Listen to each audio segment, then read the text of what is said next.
안녕하세요, 토일입니다. 네, 오늘은 C4D와 리얼플로우를 이용해서 액체 시뮬레이션을 한번 해볼 건데요. C4D는 사실 모션 그래픽 쪽에서 굉장히 많이 쓰이는 툴이고요. 리얼플로우는 FX 툴에서 액체 시뮬레이션을 할 때 쓰는 툴입니다. 그래서 이 두 가지를 이용해서 오늘 좀 재밌는 액체 시뮬레이션을 한번 해볼 건데요. 물이 라인을 타고 이동을 해서 컵에 도착하는 이런 형태의 시뮬레이션을 해볼 거예요. 그래서 간단하게 좀 작업을 해볼 거고요. 액체라고 하는 것이 유체이기 때문에 여러 가지 형태를 만들 수 있지만 단점은 사람이 조금 컨트롤하기 힘들 수도 있습니다. 그래서 그런 점을 유의해서 한번 만들면은 잘 하실 수 있을 것 같아요. 짧게 제가 작업을 해서 보여드릴 건데요. 잘 따라오시면 충분히 여러분들도 하실 수 있을 것 같습니다. 그럼 한번 해볼까요? 네, 일단 작업 순서는 레퍼런스를 좀 한번 찾아볼 거예요. 그래서 레퍼런스를 통해서 액체가 어떤 형태로 움직이는지 그리고 어떤 모양을 가지고 있는지 확인을 한번 해보고 그 다음에 작업을 한번 들어가 보도록 하겠습니다. 여기 보시면은 액체가 이렇게 덩어리째로 있지 않고 자세히 보시면 여러 가지 가닥으로 나눠진 거 보시죠? 이런 형태로 뭔가 덩어리감 있는 액체와 좀 얇은 액체들이 같이 풍부하게 섞여 있는 모양이네요.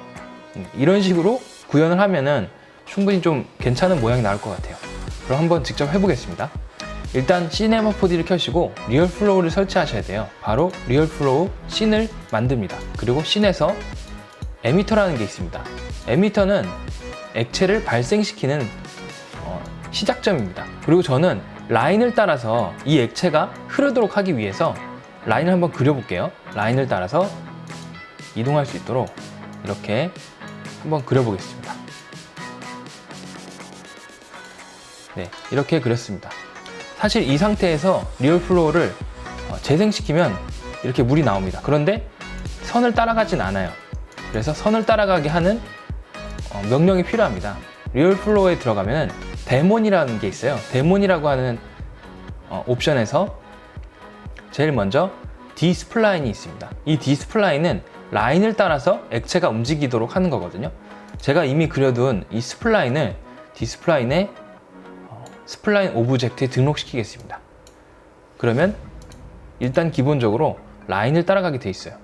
근데 너무 센 나머지 벗어나게 되네요. 네, 이런 부분들을 조율하는데 좀 시간이 걸리거든요.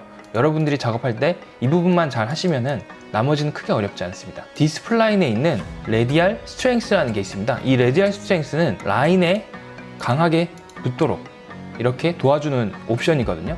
그래서 이렇게 도와주겠습니다. 특정한 라인을 넘어가면은 벗어나죠. 그래서 이 부분을 좀 보완을 해볼게요. 여기 보시면 컨트롤이라고 있습니다. 컨트롤에서 중간중간에 한 번 더 힘을 가하기 위해서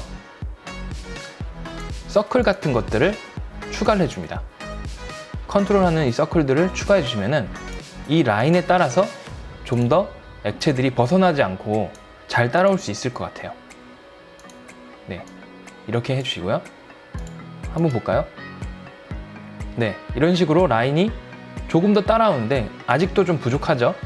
그래서 저는 각 라인의 크기를 조금 더 키워 보겠습니다.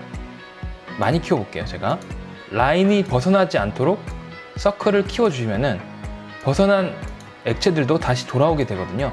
그래서 이런 식으로 서클들을 크게 키워줍니다. 키워졌죠?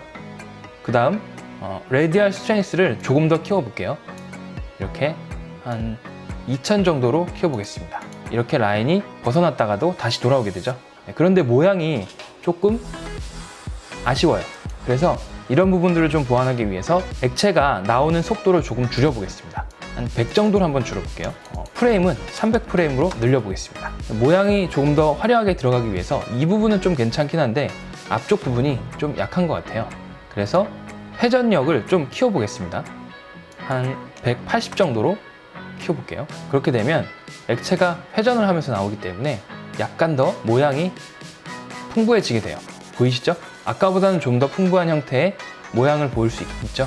액체가 좀 더 화려한 모양으로 나누어지면서 들어가게 되죠. 사실 디테일하게 잡고자 하면은 구간별로 힘 강약을 좀 바꿀 필요가 있는데 일단은 간단하게 하기 위해서 이렇게 했습니다. 혹시나 이 라인을 벗어난 액체들이 멀리까지 가게 되면은 그 용량에 굉장히 과부하를 줄 수 있거든요. 일정한 틀 안에서 벗어나지 않도록 제가 쓸 명령어가 있습니다.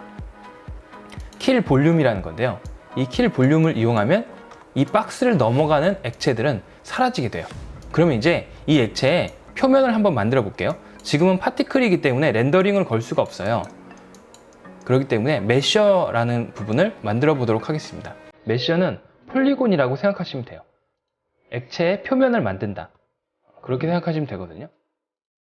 그래서 같이 누르면 액체 표면이 만들어집니다. 그리고 이 액체를 렌더링을 하기 위해서 저는 레드시프트라는 렌더러를 이용해서 한번 렌더링을 걸어 보겠습니다. 옵션은 제가 빠르게 세팅을 맞춰 보겠습니다. 네, 이렇게 간단하게 해서 옵션을 맞췄고요. 저장 폴더를 한번 지정해 보겠습니다. 네, 이렇게 저장 폴더 지정해 주고요. 리얼플로우라는 이름으로 저장을 했습니다. 그리고 이제 매테리얼을 한번 만들어 보겠습니다. 매테리얼은 액체이기 때문에 일단 레드시프트 자체에 있는 옵션을 이용해서 워터로 지정을 할게요. 워터로 지정한 걸 메셔에다가 집어넣어 줍니다. 그리고 라이팅을 한번 해보겠습니다.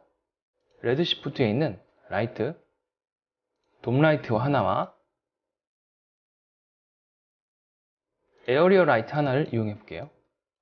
여러분들이 액체를 만드실 때는 환경 맵을 반드시 넣으셔야 돼요. 왜 그러냐면 액체는 사실 투과가 되기 때문에 환경들을 투과해서 표현되기 때문에 환경을 반드시 넣어주셔야 됩니다. 넣어볼까요? 네, 넣었고요. 네, 보시는 것처럼 이렇게 렌더링이 걸리고 있죠. 뒤에 배경은 보지 않기 위해서 백그라운드는 꺼볼게요. 네, 이렇게 나왔습니다. 뭔가 좀 밋밋하죠? 그래서 저는 색상을 살짝 넣어보겠습니다. 리프렉션 부분에서 색상을 블루톤으로 살짝 넣어볼게요.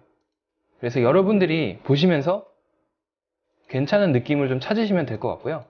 어둡다 싶으면은 인텐시티 값을 조금 더 높여주시면 될 것 같습니다. 여기 보시면은 캐시라는 게 있거든요. GPU를 이용해서 캐시를 한번 만들어 보겠습니다. 저장을 한번 해주고 캐시 시뮬레이션을 눌러줍니다. 한번 만들어 놓은 모양을 유지하기 위해서 이렇게 캐시로 만들어 두는 것입니다. 네, 이렇게 캐시를 다 만들었고요. 한번 재생을 해볼까요? 재생을 하면 아까보다 굉장히 빠른 속도로 액체가 나오는 걸 보실 수 있습니다. 네, 시간이 흐르면서 액체가 이렇게 풍부한 형태로 모양이 바뀌는 것도 보이시죠? 네, 이 상태로 한번 렌더링을 걸어볼까요? 네, 이렇게 됐고요. 이제 배경을 한번 만들어 보겠습니다. 배경을 만들어줍니다. 됐고요. 그리고 컵에 넣는다고 했죠? 컵 모양을 한번 만들어 볼게요. 컵 모양을 간단하게만 한번 만들어 보겠습니다.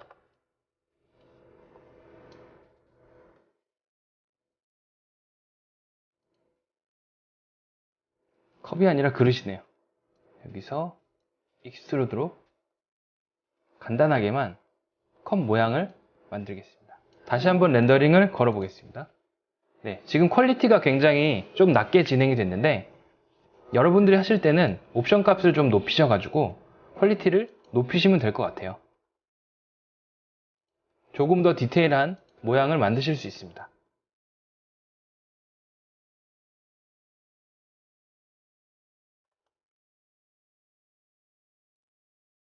옵션 값을 높이고 다시 한번 시뮬레이션을 걸면 끝납니다. 네, 이렇게 해서 액체 시뮬레이션을 한번 해봤고요. 따라 하시면서 여러분들이 원하는 작품들을 만드실 수 있을 것 같아요. 그럼 여기까지 해서 리얼플로우 액체 시뮬레이션 마치도록 하겠습니다. 제작하세요.